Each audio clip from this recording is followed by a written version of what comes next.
조금 아쉽다고 그래요. 조금 아쉽다고 그러고, 대부분이 이제 90쯤 돌아가시면은, 이제 수명을 다 하고 살았구나. 그래요.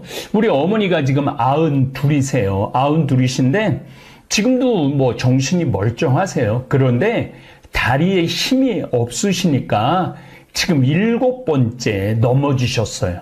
그래갖고 고관절도 넘어져갖고 수술도 하고 붙이기도 하고 그랬는데 아직까지도 어머니가 당신이 화장실은 가세요.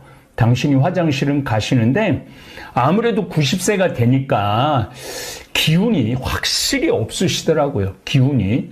그런데 90세인데도 지금 어제도 제가 집에 가서 어머니랑 저녁 식사를 하고 왔는데 아들 신부 평창 간다고 굳이 나오셔서 마중을 하시려고 그래요. 그러니까 아직까지도 걸어는 다니시죠. 걸어는 다니시는데 아주 힘들게 걸어 다니세요. 그리고 이제 이렇게 식사를 좀 하시려고 해도 밥이 안 넘어간다고 그러시더라고요. 근데 그것도 이해가 됩니다. 사람이 기운이 없고 그러면은 밥이 안 넘어가죠. 그렇게 하면서 곡기를 끊으면서 세상을 떠나는데 보통 이제 90세.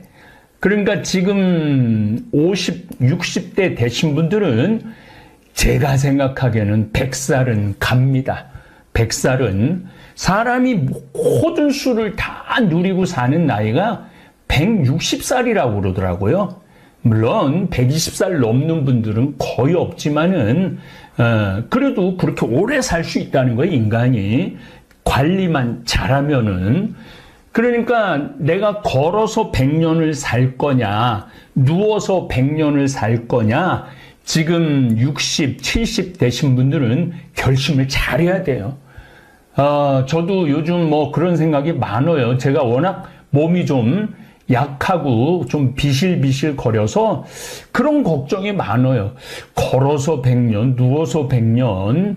이제 제가 이제 뭐 그야말로 내일 모레면 이제 환갑인데, 그래서 요즘, 제 방이 3층인데, 엘리베이터 원래 타고 올라갔는데, 지금은 계단으로 올라갑니다. 그래도 조금이라도 더 움직이려고 노력을 합니다. 우리 다볼사이버 교우들, 또 제 강의를 듣는 많은 분들, 걸으셔야 돼요. 누죽걸산이라고 제가 말씀드리죠. 누우면 죽고, 걸으면 산다. 아무리 힘들고 귀찮아도 걸으셔야 돼요. 움직이셔야 됩니다. 그래서 여러분들 건강하셔야 돼요. 그리고 보통 의료비가 언제 지출이 되냐면 죽기 전에 70%의 의료비가 지출이 된다고 그러더라고요. 그러니까 마지막에 90에 수술해갖고 90에 병 고쳐갖고 뭐 하려고 90에 고쳐요. 90이 되면 갈 때가 됐으면은 가야지. 제일 좋은 거는 그냥 곡기를 끊고 돌아가시는 거예요. 그리고 안 넘어간다고 그러잖아요. 그러면은 가장 고통스럽지 않게 죽는 길이 바로 곡기를 끊고 죽는 거라고 그러더라고요. 뭐 그거는 뭐 많은 경우 얼마 전에도 봉암사 주지 스님을 만났는데 보통 스님들 마지막에 스님들이 암이 걸리고 그러면 더 이상 조치 안 하고 곡기를 끊는다고 그러더라고요. 등신불 대듯이. 그런데 뭐 그게 또 쉬운 일은 아니죠. 우리 다볼사이버 교우들은 제일 좋은 건 나이 먹어갖고 곡기 끊고 주무시다가 돌아가시는 거예요. 두 번째로는 뭐 심장마비로 돌아가시는 것도 그것도 한 87, 90에 돌아가시는 게 제일 좋죠. 고생 안 하고. 그 다음에는 암에 걸려서 돌아가시는 거예요. 그 다음에는 암에 걸리면은 그 의사 선생님들이 그런 말씀을 하시더라고요. 85 넘은 분들이 암에 걸리면은 이 치료를 해야 되느냐 말아야 되느냐의 갈등이 굉장히 많다고 그래요. 더욱이 항암을 하기 시작하면은 아주 힘들다고 그러더라고요. 저도 암 환자들하고 최고 많이 살 때가 한 20분하고 살았는데 그 암 환자들이 항암을 갔다 오면 죽어요. 초죽음이 돼서 와요. 항암을 하고 오면은.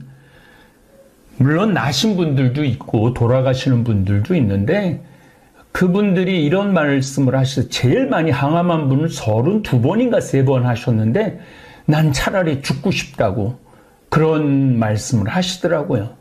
그런데 나이가 많이 들어갔고 암에 걸리시면은 이제 내 몸 쓸 때까지 다 썼구나 그렇게 생각하시고 돌아가시는 게 좋지 않을까. 가장 나쁜 거는 치매 걸리는 거예요. 치매. 암보다 더 무서운 건 치매예요.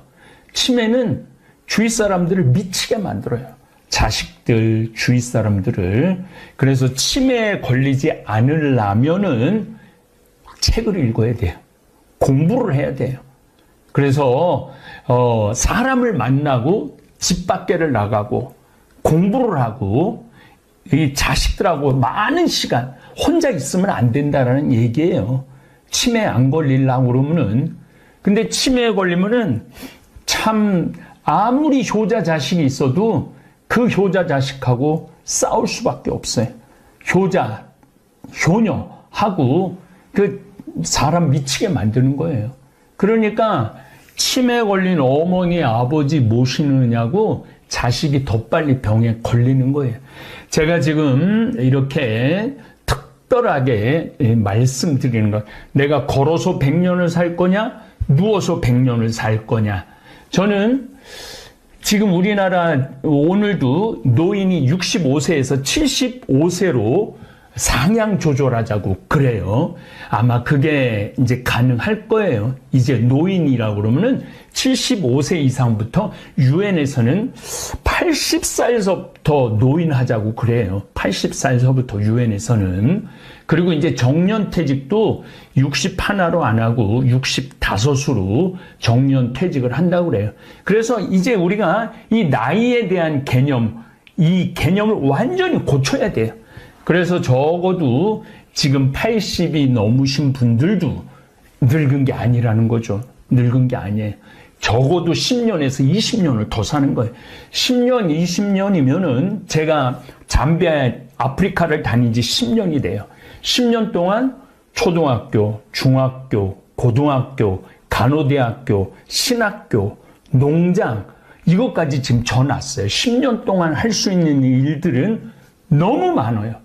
앞으로 제가 뭐 얼마를 살지 모르겠죠. 지금 60이니까 20년을 더 살면은 앞으로 20년 동안 제가 할 일은 어마어마하게 많을 거라는 생각을 해요.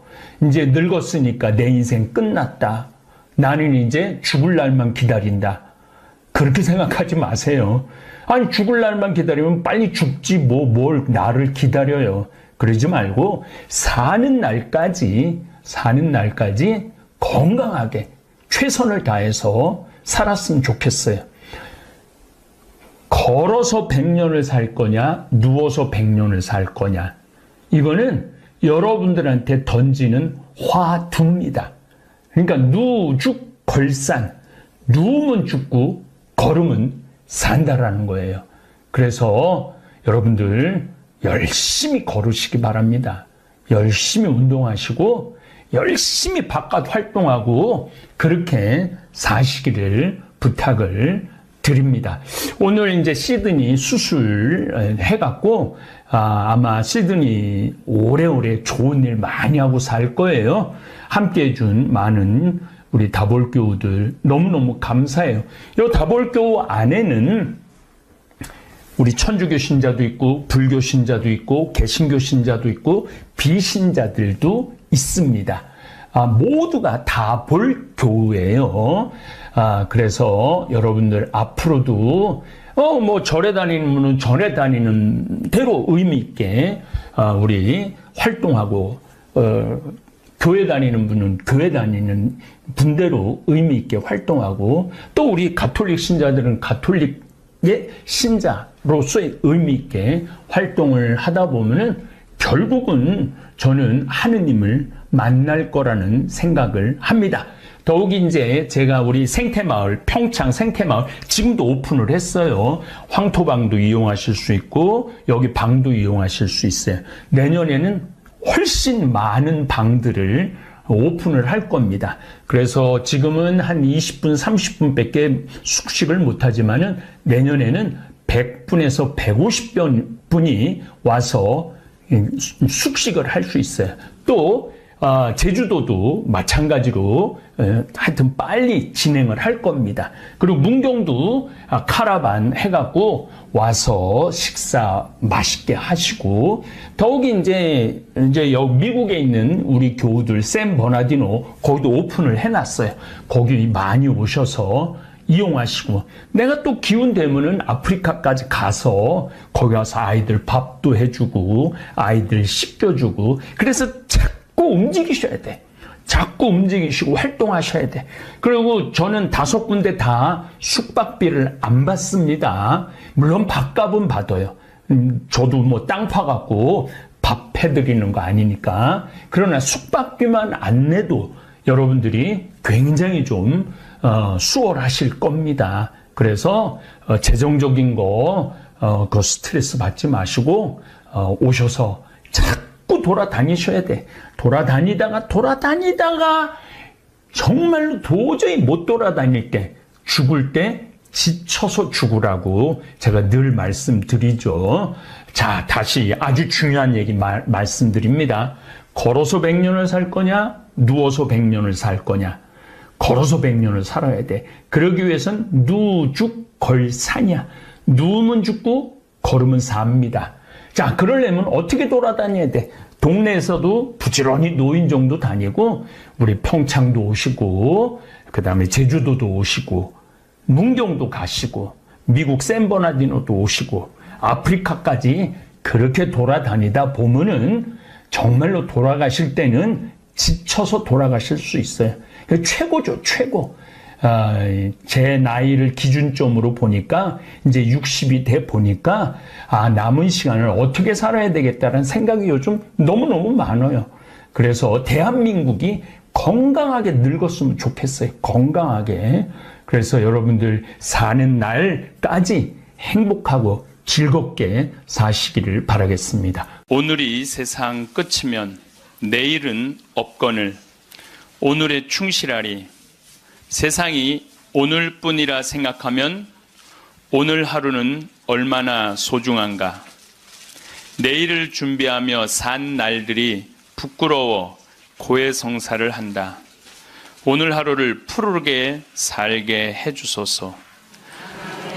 골목길 외등처럼 타인을 위해 살 수 있게 해주소서. 나의 어지러움은 욕망이 많은 탓이려니 한 줄기 바람으로 씻어주소서. 오늘이 세상 끝이라 생각하면 세상은 너무나 밝고 아름다워 티끌의 욕망도 드러나거늘 내 좁은 가슴에 숨길들 무엇하리. 오늘이 세상 끝이라면 나는 왼종일 소리낼 수 있는 성당의 종이 되리라. 아멘. 우리가 죽는 게 참 싫은 이유는 두려움 때문에 그렇습니다. 두려움. 막연한 두려움이 있어요. 죽고 난 다음엔 도대체 어떤 세상이 펼쳐질 것인가? 그런데 제가 말씀드렸듯이 죽고 난 다음에 우리는 천당에 가요. 네. 왜 천국에 가느냐면은 이 추운 날, 그 눈길을 마다 않고 여기 와서 이렇게 쪼그리고 앉아서 강의 듣겠다 그러는 여러분들은 슬기로운 처녀들이에요. 네. 기름 종지에 기름이 오늘 또 한 방울 또 모아진 거예요. 네. 그러니까 여러분들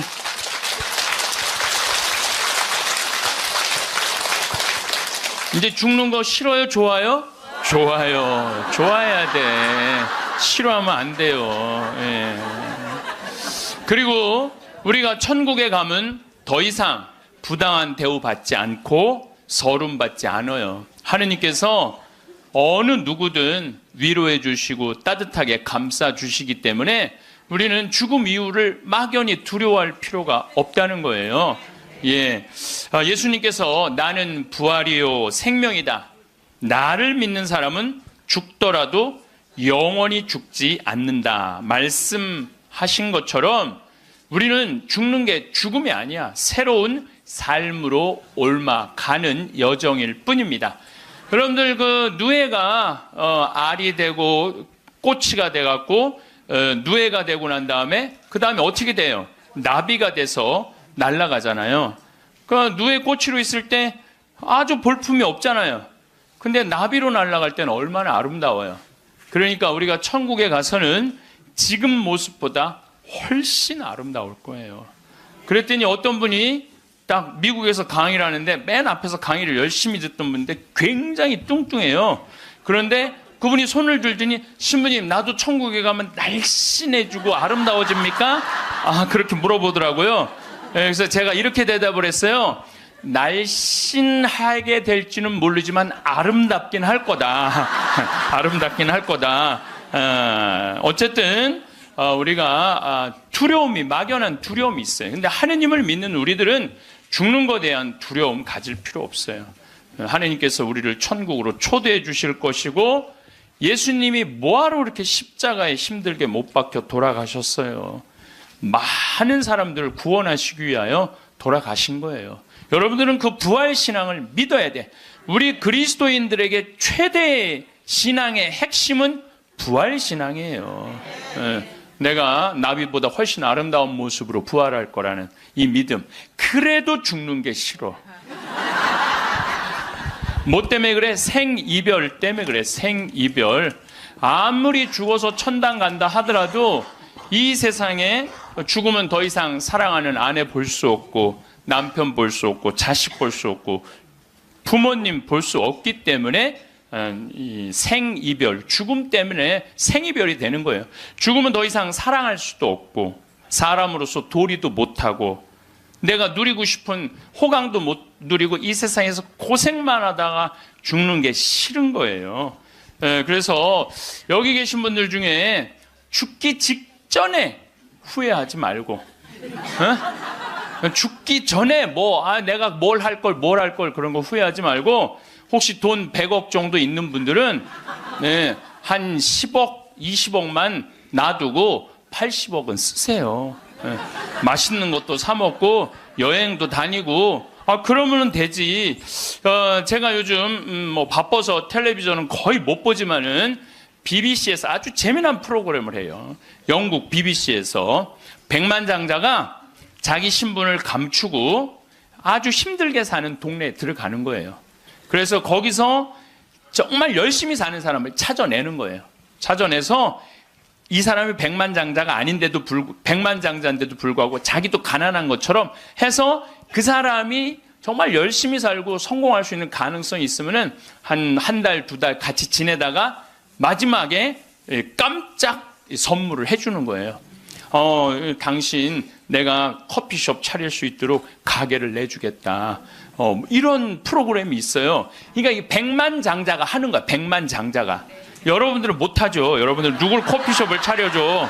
백만장자가 하는 건데 제가 너무 감동적인 그 장면 하나는 그 무료 급식소를 봉사하는 사람이야.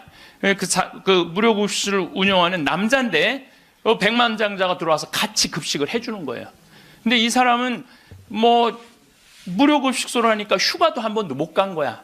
자기 있는 거 다 끌어다가 했는데 백만장자가 마지막에 난 당신한테 감동받았다. 내가 앞으로 당신 무료 급식을 계속 할 수 있도록 돈을 대주겠다. 근데 더 기가 막힌 거는 가만히 보니까 봉투를 하나 더 줘요. 더 주면서 가만히 보니까 당신 무료 급식소 하느냐고 휴가 한 번을 못 갔는데 이거는 당신 자신을 위한 휴가 비행 티켓이고 호텔 예약권이다. 자신을 위해서도 휴가를 한번 가라. 저 그걸 보는데 막 가슴이 막 먹먹하더라고요. 그러니까 돈 많은 사람이 좀 그렇게 살았으면 좋겠어. 돈 많은 사람이 그렇게 살았으면 좋은데 우리나라 부자들은 그런 멋이 없어요. 근데 영국 BBC에서 그걸 하니까 미국에서도 요즘은 해요. 그래서 이 백만장자들이 어려운 사람들을 가서 계속 깜짝깜짝 그러니까 사회가 건강해지는 거예요. 우리가 죽을 때 돈 가지고 가는 거 아닙니다. 죽을 때 가지고 가는 거 땅, 재산 이게 아니에요. 공수래 공수거예요. 빈손으로 왔다 빈손으로 가는 거예요. 가지고 가지도 못하고 쥐고 그냥 이거 주려고 인간성도 버리고 나쁜 짓이란 나쁜 짓 다 골라하면서 죽는 사람들 보면 참 제가 보기에는 참 가슴이 아파. 유병원 씨 그렇게 돈을 많이 모아놨다가 결국 죽을 때 돈 갖고 갔어요? 한 푼도 못 갖고 갔어요. 어떻게 했어? 다 놔두고 갔어요. 마지막에 뭐 순천 쪽에서 도망 다닐 때 현찰이 8억 6천 우리나라 돈 8억 6천 있고 달러가 16만 달러 1억 6천이 있었대요. 근데 그거 손도 못 댔어요. 마지막에 그 집에서 도망 나갈 때 이 가방에 마지막에 있었던 건 수쿠알렌 몇 알 딱 갖고 떠난 거야. 수쿠알렌 몇 알. 여러분들 죽을 때 돈 갖고 떠나는 게 아니에요. 우리가 죽을 때 뭘 갖고 가느냐면은 추억 갖고 떠나는 거. 추억. 내가 이렇게 인생을 돌아봐서 야, 난 정말로 즐거웠어.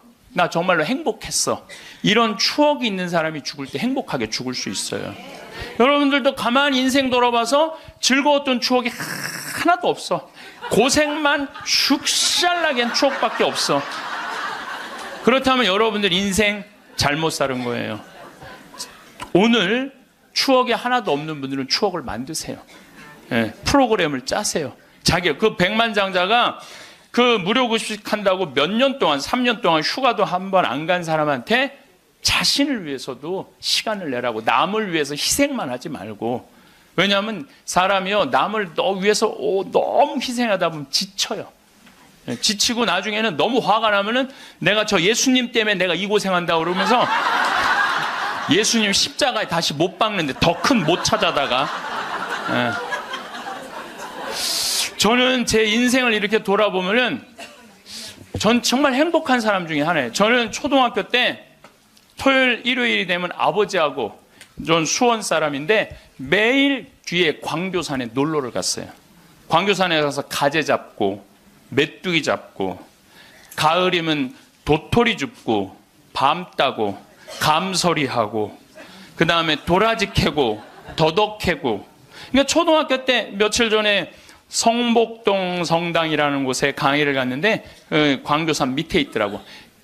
다 생각이 나요. 상강교, 하강교, 뭐 미군 레이더 기지, 뭐 주한말 농장, 뭐 쫙 지금도 40년 전 일인데 머릿속에 아직도 그 즐거웠던 추억이 그대로 남아 있어요. 나 초등학교 때 공부했던 기억은 거의 없어요. 매일 놀러 다녔던 기억. 그 생각하면 참 행복해요. 그리고 광교산만 가면은 아 내가 여기서 초등학교 때 여기서 즐겁게 놀았지. 중고등학교 때 또 성당 참 학교는 일요일은 안 갔는데 성당은 월요일부터 일요일까지 갔어요. 월요일부터 일요일까지. 그 여름에 캠프 간다고 우리 때는 4박 5일 갔어요. 그때는 또 어디 놀러를 갈 때가 있어요. 성당에서 가는 캠프가 최고의 행사였죠.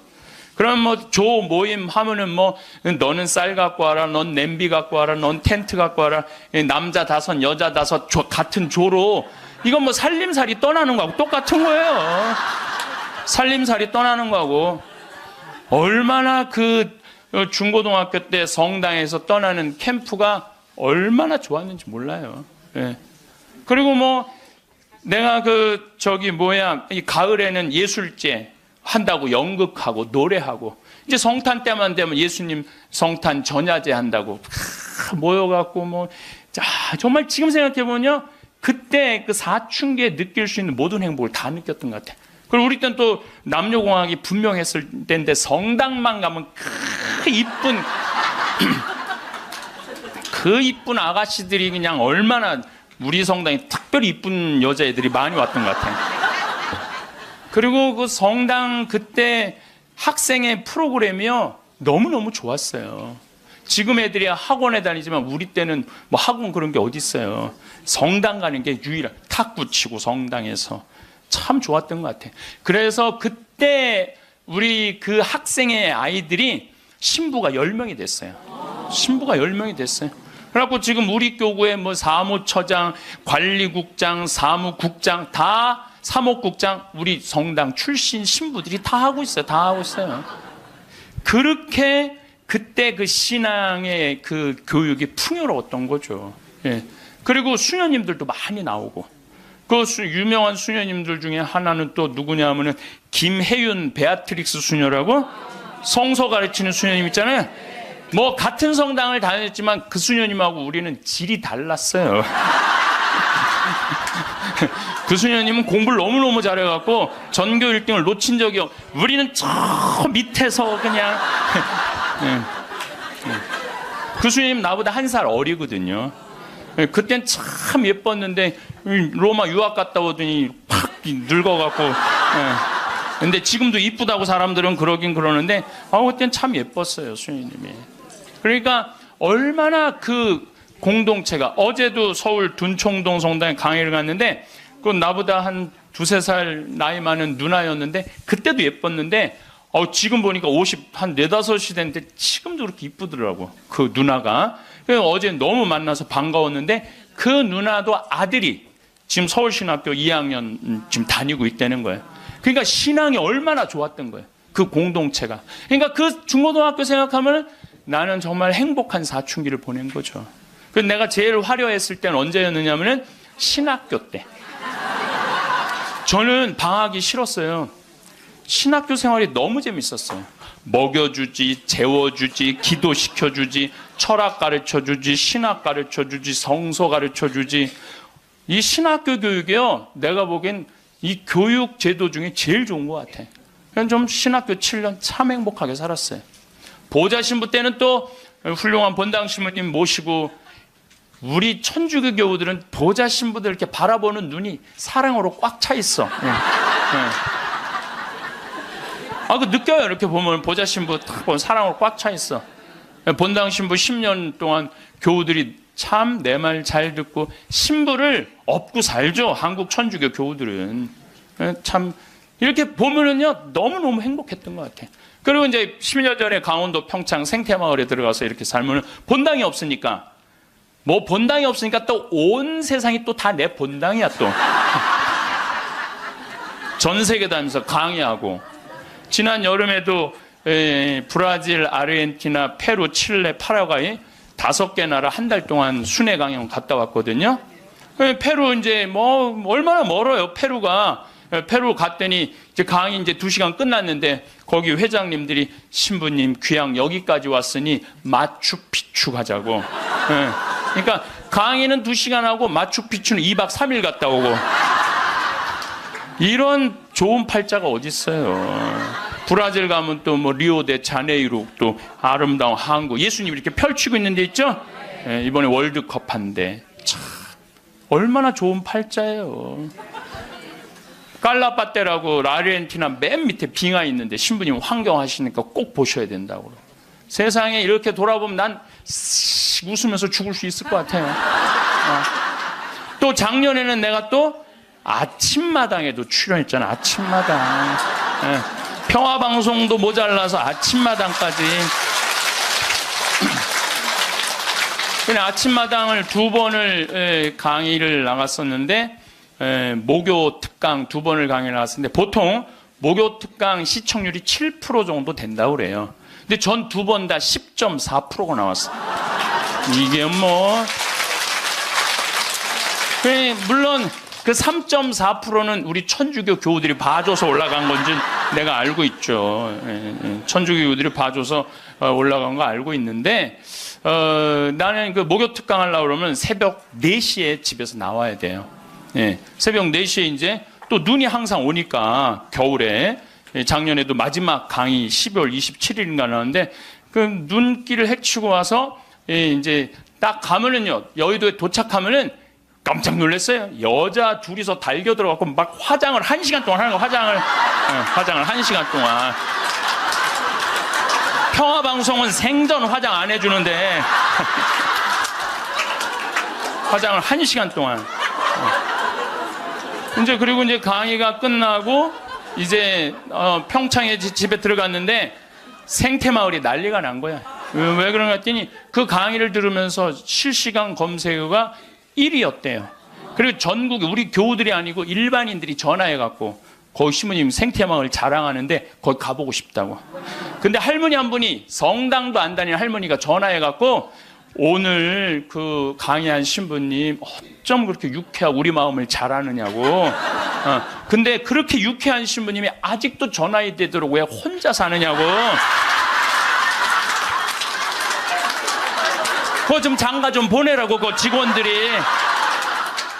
아니 저를 염려해 주는 게 우리 천주교 교우들만 염려해 주는 게 아니라 성당 안 다니는 할머니도 염려해 주니 이게 얼마나 행복한 신부예요. 그래서 이게 죽을 때 웃으면서 죽을 수 있을 것 같아. 난 정말 행복했다.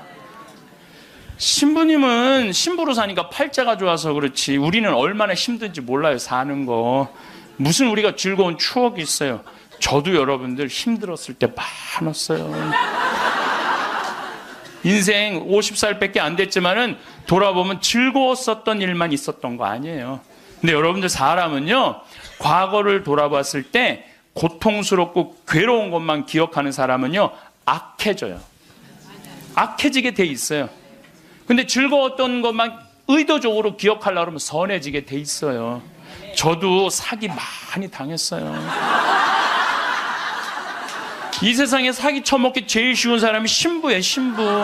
세상 물정 모르니까 사기도 많이 당했고 배신도 많이 당했어요. 그래갖고 아픔이 많았었어요. 근데 가만히 내 인생을 돌아보면 내가 사기당했을 때 내 상태가 어땠었냐면 욕심이 꽉 차 있었을 때. 그러니까 내가 강의 때 여러분들 욕심 부리지 말라는 게 그냥 하는 말이 아니라 이 온 몸에서 경험을 하고 나온 말이에요. 온 몸에서 경험을 하고 나온 얘기, 그냥 하는 얘기가 아니에요. 온 몸에서 나온 거죠. 또 뭐 배신도 많이 당했고. 그런데 내가 이렇게 요한복음을 읽어보면 예수님이 이 루카복음에도 마테오복음에도 이런 악마가 와서 유혹을 해요. 돌도로 빵대라고 그러고 산에서 뛰어내리라고 그러고 성당에서 교회 종탑에서 뛰어내리라고 그러고 그랬을 때 예수님이 한마디가 그게 다 내 인생에 나도 저런 유혹이 있는데 예수님은 안 빠졌는데 난 다 빠졌던 거야. 나는 다 빠졌던 거야. 그러면서 제가 깨달은 게 있어요. 욕심 부리지 말아야 되겠구나. 그리고 하느님을 더 사랑해야지 사람을 더 사랑하면은 꼭 고통이 오는구나. 그리고 이제 좋았던 것만 기억을 하는 거야. 나빴던 기억을 자꾸 하면요 인생이 우울해요. 습관이에요. 습관. 여러분들 그 불행한 사람들 며칠 전에 그 신문에 아주 재미난 게 나왔어. 불행한 사람 10가지 특징이 나왔어. 자신과 남의 단점만 본다. 불행한 사람들은요 자신과 남의 단점만 본대요. 그 다음에 두 번째 변화시킬 수 없는 것에 대한 걱정을 한다. 그러니까 과거를 집착하는 거야. 과거에 내가 왜 그랬을까? 안 바뀌어요 과거는. 그 다음에 쉽게 포기한다. 뭘 하다가 그냥 금방 포기하는 사람, 이 사람 불행해진다는 거죠. 운동을 하지 않는다. 운동하는 사람이 행복해요. 그래서 여러분들 꼭 운동하셔야 돼. 뭐 이건 이번 다음 달 강의에 꼭 하겠지만은, 그 다음에 성취 불가능한 목표를 세운다. 성취 불가능한 목표를 세운다. 건강에 좋지 않은 음식만 골라 먹는다. 그러니까 우리가 행복하려면 건강에 좋은 음식을 먹어야 돼. 우리 청국장 가루 같은 거 이런 거 얼마나 좋아요. 이 청국장 가루 같은 거. 나도 오늘 아침에 좀 일찍 나오는 바람에 청국장 가루를 저는 그냥 제가 일어나자마자 제가 타 먹어요. 맹물에. 그걸 먹으면요 기분이 참 좋아요. 그리고 이제 요즘은 이제 시래기 무청 있죠? 우리 생태마을에 그냥 온 생태마을에 무청이 널려 있어요 지금. 그걸 보고 있으면 기분이 좋아요. 그 시래기 탁 삶아갖고 무쳐갖고 밥을 비벼 먹으면 우리 생청국장에다 밥을 비벼 먹으면 너무 맛있어. 잠을 충분히 자지 않는다. 불행한 사람들. 인터넷에 갇혀 산다. 남에 대해 험담, 부정적인 말만 한다. 불행한 사람들은 이런 다 기미가 있어요. 그 다음에 마지막에 용서하기를 거부한다. 난 절대 용서할 수 없어. 이 사람들이 다 불행하다는 거예요. 그래서 여러분들 이렇게 인생을 돌아보면서 억울하고 분한 것만 새기지 마라. 특별히 우리 할머니들, 내가 대동아 전쟁에 시집으로 와서 6.25 전쟁 때 1.4.5태 때 고생한 얘기, 그거요 청승이에요. 청승. 행복했던 기억만 하시면 좋아요. 그 다음에 죽을 때 뭐 갖고 가냐면 선행 갖고 가는 거. 선행. 죽을 때 선행 갖고 가는 거. 여러분들 죽을 때 땅 갖고 가는 거 아니라니까요. 집 갖고 가는 게 아니라니까요. 재물 갖고 가는 게 아니에요. 이거는 갖고 갈 수 없는 거야. 갖고 갈 수 없는 거야. 오늘도 전심 먹으면서 잠깐 대화를 했는데, 사람들을 보면요 1000개를 가지고 있으면서 1개밖에 못 누리고 사는 사람이 있어요. 근데 100개를 가지고 99개를 누리고 사는 사람이 있어요. 그럼 여러분들 1000개 가진 사람은 이게 뭐 1000개 가지나 많아요. 이 사람이 죽을 때 그랬는데, 돈이 너무 많은 사람은 그걸 못 쓰고 죽어서 못 죽는데요. 돈이 너무 많은 사람들은. 그러니까 쓸 수 있을 때 열심히 쓰라는 거예요. 두 번째로는 선행이야. 마태복음 25장에 예수님이 이런 얘기를 합니다. 오른쪽에는 양, 왼쪽에는 염소를 갈라놓고 이런 얘기를 해요. 내 오른쪽에 있는 사람들한테 내 아버지의 복을 받은 이들아, 와서 세상 창조 때부터 너희를 위하여 준비한 나라를 차지하여라. 너희는 내가 굶주렸을 때 먹을 것을 주었고, 내가 목말랐을 때 마실 것을 주었으며, 감옥에 갇혔을 때 찾아주었다. 그럼 의인들이 이렇게 말할 것이다. 주님, 저희가 언제 주님께서 굶주리신 것을 보고 먹을 것을 드렸고 목마르신 것을 보고 마실 것을 드렸습니까? 언제 주님께서 나그네 되신 것을 보고 따뜻히 맞아 드렸고 헐 벗으신 것을 보고 입을 것을 드렸습니까? 언제 주님께서 병드시거나 감옥에 계신 것을 보고 찾아가 배웠습니까? 그럼 임금이 대답할 것이다. 내가 진실로 너희에게 말한다. 너희가 내 형제들인 이 가장 작은 사람. 여러분들, 그래서 저는 이 단어를 참 요즘 많이 묵상을 해요. 내가 만나는 사람들 중에 작은 이들 가운데 한 사람에게 해준 것이 곧 나에게 해준 것이다. 얼마 전에 우리 아파트 경비병이 분신자살해서 세상을 떠났잖아요. 가장 작은 이한테 해준 게 누구한테 해준 거야? 예수님. 이 지금 대한민국 사람들이 이 말씀을 새겨야 돼요. 돈 좀 벌었다고 작은 이들을 무시하는 이런 사회, 왼편 염소 쪽으로 가는 거예요. 여러분들 오른편 양쪽으로 가려면 어떻게 해야 돼? 작은 이들 중에 목마르고 헐벗고 배고프고 감옥에 갇히고 나그네 된 사람한테 따뜻하게 대해야 되는 거예요. 록펠러라고 있어요. 미국 부자.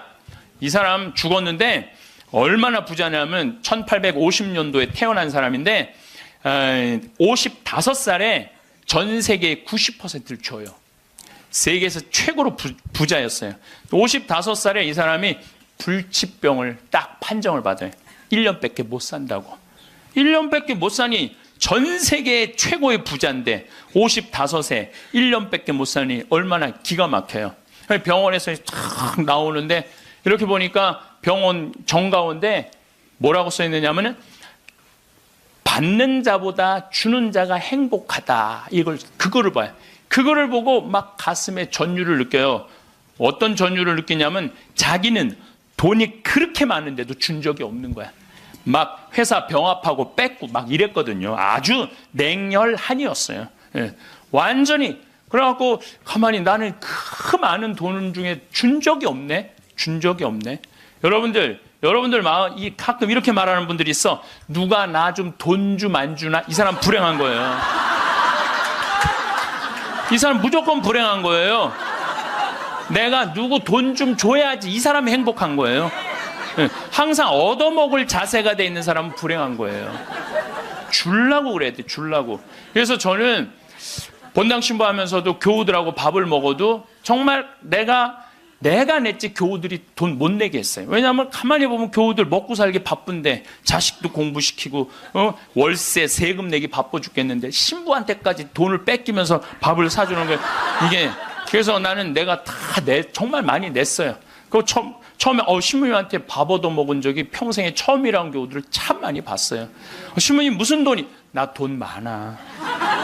나는 강사료도 많고 인세가 또 많이 들어오잖아요. 나는 인세도 많이 들어오고 그래서 난 많으니까 걱정하지 마라. 그래갖고 난 다 사줬어요. 그래도 난 내 주머니에 한 번도 돈이 떨어져 본 적이 없어요. 이게 언제 들어오냐면 내 영명 축일 때 다 들어온다니까요. 내 영명 축일 때. 그리고 예수님이 뭐라고 그러냐면 5,000명 빵 먹일 때 너희들이 줘라. 그러니까 제자들이 이 많은 사람들 어떻게 우리가 주냐 그러니까 예수님이 이런 말을 해요. 너희가 거저 받았으니 거저 주어라. 참 이 말이 전 좋아요. 우리가 나누지 못하기 때문에 인생이 괴로운 거죠.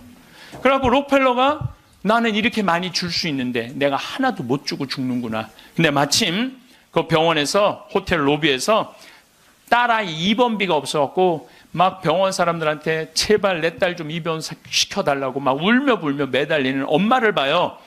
록펠러가 그걸 보고 비서를 시켜서 병원비를 대주라고. 병원비를 대줬는데 그 소녀가 기적같이 나요. 록펠러가 너무너무 행복한 거야. 야, 나도 이렇게 나누니까 이렇게 좋으네. 내가 남은 1년 동안 나눠야 되겠다. 그래서 막 시카고 대학도 세우고 병원 한 2,000개 세우고 도서관도 세우고 고아원도 세우고 그 남은 시간 동안 돈이 많으니까 엄청나게 나누기 시작을 했어요. 근데 그렇게 나누다 보니까 록펠러가 이 55세 죽는 데는 록펠러가 98까지 나누다 죽었습니다. 98까지 나누다 죽었어요. 그러면서 죽으면서 록펠러가 이런 얘기를 해요. 어떤 얘기를 하느냐면 내가 쥐려고 그랬던 55년은 쫓기고 살았다는 거, 인생을. 사람이 가지려고 그럴 때는요, 인생을 쫓기게 돼 있어요. 근데 내가 나누기 시작하면서부터는 내 삶은 기쁨으로 가득 찼다고 그래요. 기쁨으로 가득. 그래서 여러분들, 신부님 저는 주머니에 돈 한 푼도, 돈이, 부처님이 그랬잖아요. 나눠라. 그러니까 저는 부처님 아무것도 가진 게 없습니다. 그러니까 부처님이 뭐라 그래요? 왜 네가 가진 게 없냐? 네가 사람들하고 대화할 때 따뜻하게 웃어주는 것도 나누는 거다.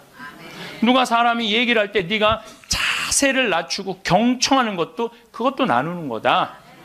공손한 것도 나누는 거다. 여러분들 꼭 돈으로 나눠야 돼? 아니에요. 마음으로도 얼마든지 우리가 나눌 수가 있는 거예요. 저는 지난 월요일 날 너무너무 놀란 사건이 있었어요. 이게 참 신기해요. 성남에 사는 할머니도 나이가 85, 할아버지는 90인데 나한테 40억을 들고 왔어요. 그래갖고 교구청에서 아주 서류를 다 해놨어. 법무사까지 다 와서 그래서 어저께 그러니까 월요일 날 40억을 기증을 받았어요. 할머니가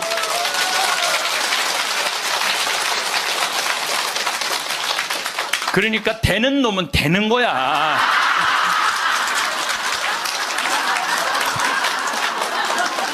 그래서 할머니한테 물어봤어요. 이 많은 돈을 왜 나한테 기증을 하느냐? 그랬더니 신부님 제가 강의를 듣는데 신부님이 잠비아에 농업대학을 세우고 싶다고 그런 게 있는데 대학을 세우는 건 또 내가 잠비아 농장 꾸미는 거하고는 또 다르잖아요. 근데 저 신부님이 지금 저렇게 열정적으로 일을 하는데 나는 이제 떠날 날이 얼마 남지 않았는데 근데 그래서 이제 신부님한테 기증을 하기로 했다고. 근데 할아버지가 더 멋있는 거야. 무엇이냐? 나한테 기증서 마지막 서류 등기 다 해갖고 왔어. 그래갖고 근데 지문이 안 나오는 거야. 나이가 많으시니까. 난 또 월요일날 처음 알았어요. 여러분들 좀 기증하려면 조금 젊었을 때 지문 나올 때 하세요. 지문 나올 때. 지문이 안 나오는데 한 10번을 하는데 10번 다 기쁘게 하시더라고요. 근데 할아버지가 이런 말씀을 하세요. 이제야 좀 마음이 홀가분하다고. 그러면서 할아버지가 이런 말씀을 하세요. 그 아프리카에 그 굶는 사람들을 보면 너무 가슴이 아픈데 그냥 빵을 주는 건 큰 의미가 없다는 거예요. 그 빵을 만들 수 있는 사람을 키워내는 일이 더 중요하다는 거예요. 그래서 이제 그걸 이제 받아서 이제 제가 이제 또 숙제가 하나 생겼죠. 근데 신부님 왜 그렇게 좋아하세요? 신부님 주머니에 한 푼도 안 들어가는데. 왜냐하면은 우리 천주교가 그런 건 참 좋아요. 누가 기증을 받아도 내 이름으로 받을 수가 없어. 신부 이름으로. 그러니까 교구청 법인으로 받는 거야. 그러니까 내가 어떻게 해먹으려고 그래도 해먹을 수가 없어.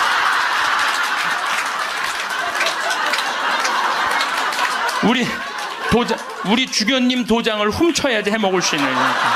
주교님 도장을 훔쳐야지.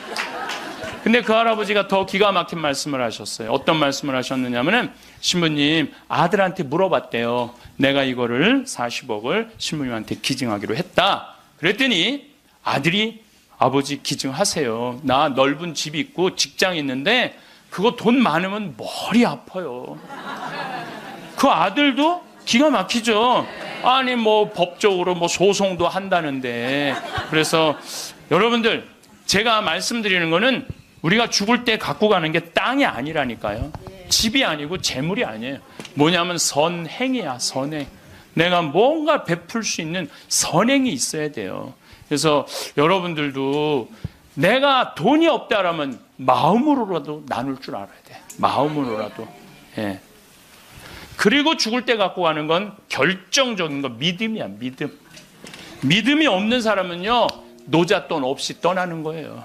믿음이 없는 사람은 노잣돈이 없이 떠나는 거. 죽을 때 빈털터리로 떠나는 거. 빈털터리로. 근데 내가 주님께서 날 기다리고 계셔. 주님께서 날 맞아주실 거야. 이 믿음 있는 사람은요 여행 떠날만 해요. 근데 딱 저승에 들어섰는데 아무도 날 데려가는 사람, 깜깜한 어둠만 날 기다리고 있는 사람은 너무너무 힘든 거죠. 제가 한 10년 전에 우리 후배 신부들을 데리고 제주도에 스킨스쿠버를 데리고 갔어요. 바다에 들어가는 거. 근데 뭐 한 6, 7명 신부들하고 지구 신부들하고 갔는데 문섬, 새끼섬, 서귀포 쪽에 거기가 참 아름다워요. 근데 이제 그 신부들은 초보니까 강습을 받고 나는 좀 할 줄 아니까 새끼섬에 바다에 이렇게 들어가서 이제 혼자 절대 가면 안 되는데 그래도 이제 혼자 이렇게 좀 옆에 이제 강습하는 거 보고 혼자 이렇게 돌았어요. 근데 그 신부 중에 하나가 물 공포증 있는 신부가 있어요. 너는 여기서 낚시만 해. 그래갖고 이제 그 신부는 위에서 낚시를 하고 있는데 나는 이제 바다에 들어 물고기가 얼마나 많은지 몰라요. 돌돔 하여튼 물고기가 얼굴을 치고 지나갈 정도로 물고기가 많아요. 바다에 들어가 보면은. 그래갖고 이제 한 바퀴 한 30분 이제 다이빙을 하고 나와서 그 후배 신부한테 물어봤어. 물고기 좀 잡았어? 이 신부가 한다는 얘기가 신부님 한 마리도 없나 봐요. 30분 동안 한 마리도 못 잡았어요. 그러는 거예요. 그 많은 물고기를 두고 그 위에서 낚시하는 사람은 한 마리도 없는 줄 알고 그냥 계속 한 마리도 없다고 투정을 부리더라고요. 신앙생활도 똑같아요. 신앙생활도 내가 하느님을 믿고 하느님 안으로 빠져들면은요 그 안에는 온 세상이 하느님의 섭리야. 하느님의 손길이고 하느님의 사랑이야. 근데 많은 사람들은 그 물속에 뛰어들지 않아요. 뛰어들지 않고 바깥에서 있는 거야 없는 거야 하느님 계신 거야 안 계신 거야 이러고 있으니까 잡아요 못 잡아요? 못 잡아요. 여러분도 오늘도 야 명동에 오늘 그 신부님 강의 간대자 가자 데리고 올라오는 아유 뭘 가 니네나 가. 난 나중에 기회 되면 갈게. 그 사람은요 못 잡는 거예요. 물고기를 못 잡는 거예요. 얼마나 하느님 안에 들어가면은 신앙의 보물이 얼마나 많은데. 또 우리 보좌 신부님이 그런 얘기를 해요. 보좌 신부님이 자기 낚시를 참 좋아해요. 우리 보좌 신부님이. 근데 신부님 강론 때 그러더라고요. 보면은 아무리 물고기가 안 나와도 한 자리에서 4시간, 5시간 앉아있으면 결국은 나올 때 되면 밑밥을 뿌리면은 나올 때 되면 엄청나게 나온다는 거예요. 그럼 우리 보좌 신부님이 우리 조카 며느리 아이가 아기를 가져갖고 잉어를 좀 해달라는 가면 막 이렇게 잡아오는 거예요. 어떻게 이렇게 재주가 좋으냐 그러니까 신부님이 한 자리에 계속 있으면 잡는다는 거예요. 한 자리에 계속 있으면은. 근데 자기가 낚시터에 가보면 한 마리도 못 잡아가는 사람이 있대. 어떤 사람이냐면 1시간씩 옮기는 사람. 이 사람은 하나도 못 잡고 가는 거야. 하나도 못 잡고. 그래서 신앙도 꾸준한 사람이, 변함이 없는 사람이 엄청난 보화를 끌어올릴 수 있는 거예요. 그래서 우리 죽을 때는 추억, 선행, 믿음 갖고 가는 거예요. 집 갖고 가는 게 아니라니까요. 어쨌든 내가 지난 2월 달에 이제 성주순례 이제 가서, 이제 갈릴레아 호수를 도는데, 그 갈릴레아에서 3일을 머물었어요. 갈릴레아가 신앙의 유산이 너무 많아요. 5,000명 먹이신 빵의 기적도 갈릴레아 호수에서 했지. 산상 설교도 갈릴레아에서 했지. 풍랑 걸은 데도 갈릴레아지. 제자들하고 예수님하고 만난 데도 갈릴레아지. 얼마나 많아요. 그러니까 거긴 3일을 머물렀죠. 3일을 머무르고 이제 저녁에 이제 모여갖고 80명 순례자들한테 오늘 느낀 신앙의 감동을 나눔 얘기를 하자고 그랬어요. 근데 참 우리 천주교 신자들은 이상하죠. 말 그렇게 잘하다가도 말씀 나누게 하자 그러면 입을 다물어. 말씀 나누게 하자 그러면. 내가 아는 몇몇 연예인도 있으면 연예인들을 만나고 얘기를 하면 신앙이 너무너무 좋아요. 그런데 방송에만 나가면 절대 말 안 해. 신앙에 대해서. 신기해. 개신교 성도들은 간증하라고 그러면 그냥 뛰어나갖고 서로 하려고 그러는데 우리는 그냥 잘 놀다가도 자 지금부터 말씀 나누기 전에 내가 묵상을 했어요. 왜 우리 천주교 교우들이 이렇게 입이 무거운가. 내가 묵상을 했어요. 답을 찾아냈어요. 요셉 성인 닮아서 입이 무거운 거. 요셉 성인 닮아서. 요셉 성인이 참 입이 무거워요. 보면은 아니 장가를 가려고 딱 했는데 마리아가 애를 배 갖고 온 거야. 기가 막히잖아요. 나는 손도 잡은 적이 없는데 그럼 일반 사람이면 뭐라고 그럴 거냐. 친구들한테 야 얘기 좀 하자. 야 난 너무 고민이 있어. 아니 마리아가 결혼도 하기 전에 애를 배웠네. 이거 어떻게 하면 좋지? 분명히 이렇게 얘기했을 거예요. 근데 요셉 성인은 아무한테도 말하지 않고 혼자 파혼하기로 혼자만 마음속으로 생각을 해. 우리 천주교 교우들하고 똑같은 거예요. 12살 때 예수님 3일 동안 잃었다가 3일 만에 찾았어. 3일 동안 근데 나는 요셉 성인도 참 대단해요. 내 애도 아니고. 그렇잖아요. 내 애도 아니고. 마누라도 내 마누라도 아니야. 사실은 그렇잖아요. 그런데 그 아이하고 그 엄마를 12년 동안 책임졌다는 건요. 보통 사람 아니면 못해요. 참 우직한 분이죠. 근데 3일 만에 잃어버렸는데 얼마나 애가 타게 찾았겠어요. 찾고 난 다음에 성모님이 얘야 네 아버지와 내가 너를 얼마나 찾았는지 모른다. 나는 이 말도 참 묵상을 많이 하는 말 중에 하나예요. 성모님도 시집을 막상 오긴 왔는데 뱃속에 아기가 이씨 들어왔으니 얼마나 미안해요.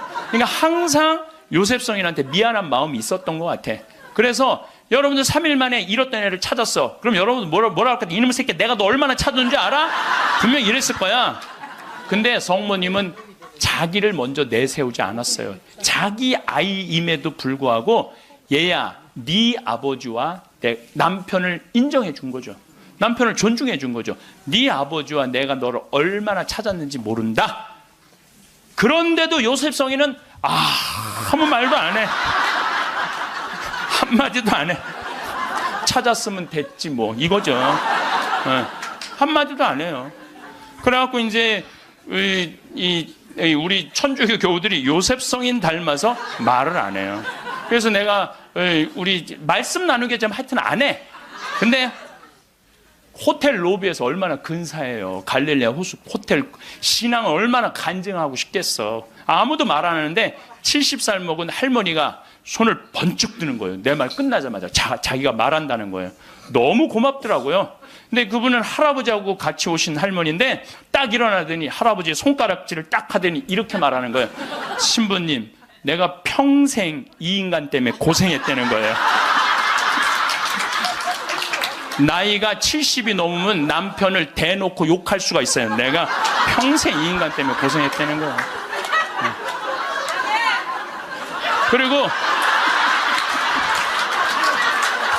그리고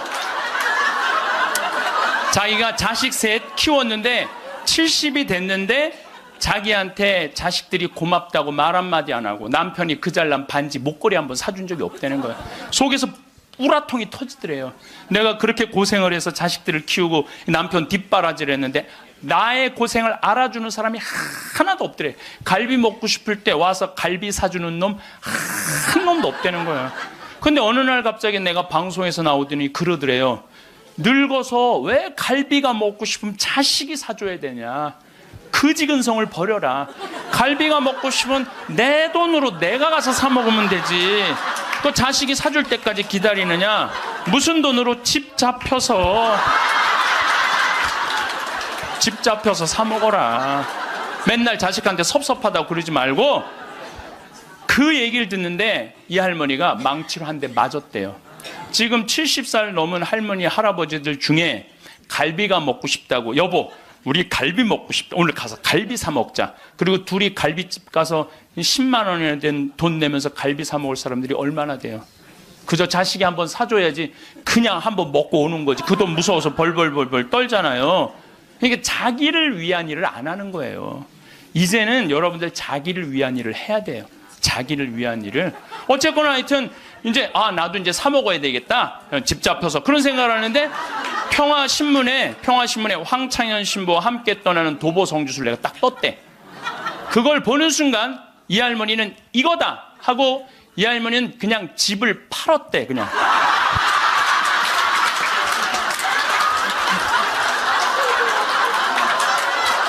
집을 팔았대요.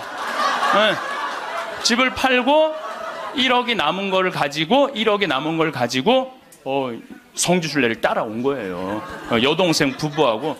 근데 왔는데 자기 너무너무 행복하대.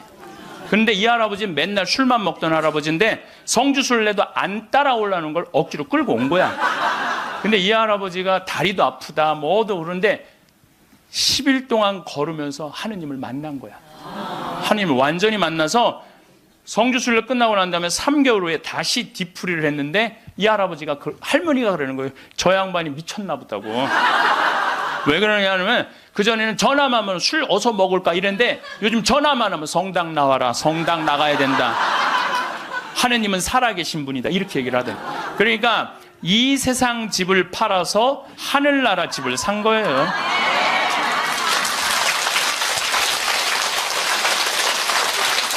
그러니까 여러분들도 제발 이 세상에 너무 얽매이고 연연하지 말라는 거예요.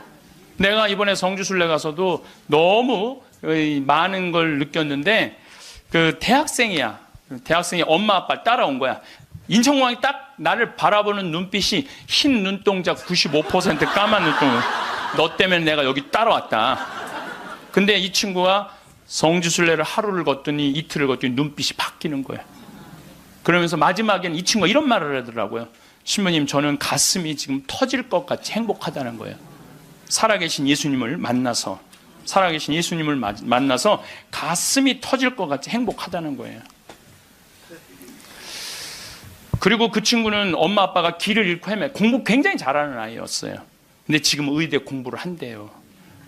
내가 아프리카에 좀 가서 봉사 좀 하자 그랬더니 그러니까 길을 찾은 거지. 그러니까 여러분들 제발 좀 죽기 전에 가지 말고 언제가? 지금 가세요. 지금 가세요.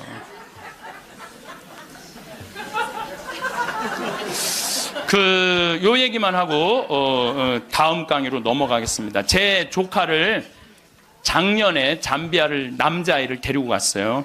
근데 얘가 갔다 오고 나서 말라리아가 걸렸어요. 근데 빈센트 병원에 입원을 했는데 빈센트 병원에서 자기네들은 우리 풍토병이 아니기 때문에 컨트롤 못 한다는 거예요. 그래서 여기 국립 의료원으로 끌고 왔어요. 죽기 일보 직전이었어요.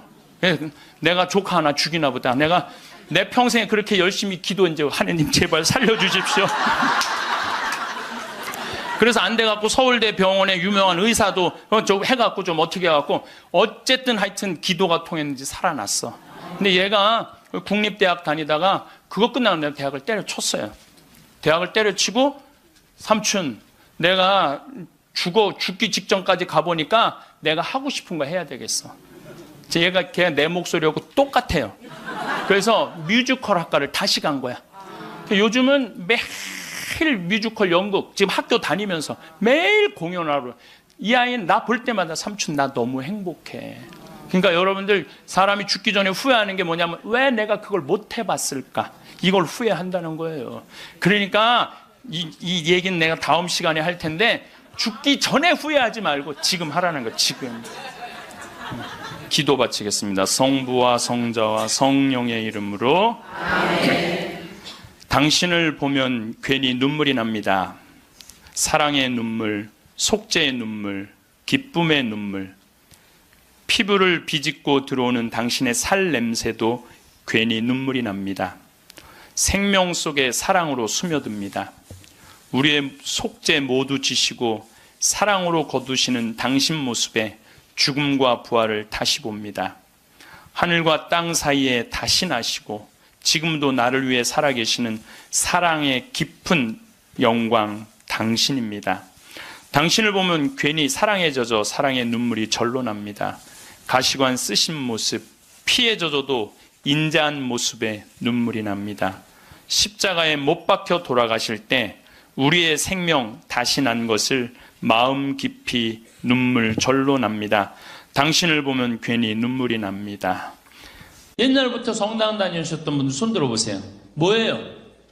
천주를 알아 공경하고 자기 영혼의 구원을 위하여 세상에 낳느니라.